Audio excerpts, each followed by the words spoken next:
جب کسان ہل چلاتا ہے اور فصل پکتی ہے تو چڑیاں آ کے اس فصل کو چگ جاتی ہیں، کچھ دانے اٹھا کے لے جاتی ہیں۔ تو روایت میں آتا ہے کہ وہ اٹھائے ہوئے جو دانے چڑیاں لے گئی ہیں، اللہ ان کو بھی اس کسان کے نامہ اعمال میں صدقے کے ثواب میں لکھتا ہے۔ تو یہ دین ہے ہمارا۔ ما وعدہ فی امرا فیا صدقہ، جو تم کمائی بیوی کو لا کے دیتے ہو، اس کے منہ میں رکھتے ہو، برگر کھلاتے ہو، تو بیوی کو جا کے تم جو چیز کھلاتے ہو لا کے، اور اس سے وہ خوش ہوتی ہے اور تمہیں بھی اس سے مسرت ہوتی ہے، تو فرمایا کہ وہ جو تم نے کمائی کر کے لقمہ لا کے بیوی کے منہ میں دیا اور وہ خوش ہوئی، تو فرمایا تمہارا وہ بھی نامہ اعمال میں صدقے کے کھاتے میں لکھا جائے گا۔ تمہارا دین تو کتنا آسان دین ہے، تمہارا دین تو اتنا اچھا دین ہے۔ صرف یہ ہے کہ نیت کے فرق سے میں نے کہا چور اور چوکیدار بنتا ہے، اس نیت کے قبلے کو درست کرنا ہے، اس لیے اس کو ثلث دین کہا گیا ہے، انما الاعمال بالنیات۔ تو ہم اس کے لیے جیتے ہیں، میری زندگی کا مقصد تیرے دین کی سرفرازی، میں اسی لیے مسلمان، میں اسی لیے نماز، بات ختم۔ ہم بس اسی کے لیے جی رہے ہیں، اسی کا حکم ہے۔ اپنی اولاد کی اچھی تربیت کرو، ان کو دین کے سپاہی بنانا ہے، اس کو اللہ کے مطیع اور فرما بردار بندے بنانا ہے۔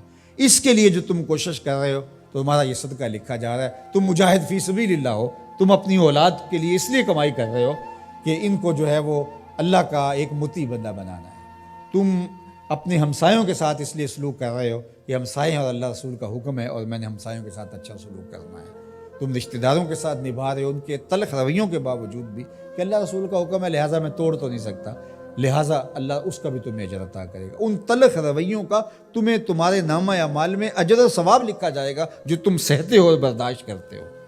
تم سردی سہتے ہو، تم گرمی سہتے ہو، تم مشکلیں سہتے ہو، تو یہ ساری تمہارا دین ہے۔ چونکہ تمہارے دین کو اللہ نے بہت خوبصورت بنایا ہے، تمہارا دین اور تمہاری دنیا الگ نہیں ہے۔ ایک صحابی کو حضور نے دیکھا کہ وہ بہت کمزور تھا، تو فرمایا کہ تمہاری یہ کیا حالت ہے، تم اتنے کمزور ہو؟ اس نے کہا میں نے اللہ سے ایک دعا مانگی تھی، شاید وہ قبول ہو گئی۔ فرمایا کیا ہوا؟ میں نے دعا مانگی تھی اللہ جو آخرت کے حصے کے دکھ ہیں وہ بھی دنیا پہ بھیج دے اور میری آخرت صاف ہونی چاہیے، تو شاید میری دعا قبول ہو گئی ہے، اور مجھے بہت ساری بیماریاں، دکھ اور اذیتیں ہیں جنہوں نے مجھے گھیر رکھا ہے۔ تو اس پر حضور خوش ہونے کی بجائے اسے ناراض ہو کے کہا کہ تو نے یہ کیوں کہا کہ آخرت کے حصے کے دکھ دنیا پہ آ جائیں؟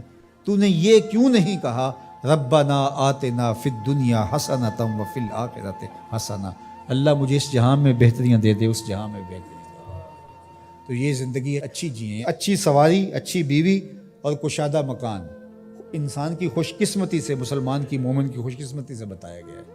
اچھا اللہ آپ کو گھر دے، اس میں آسودہ رہیں، اللہ آپ کو اچھی فرما بردار نیک صالحہ بیوی دے، بہت اچھی بات ہے۔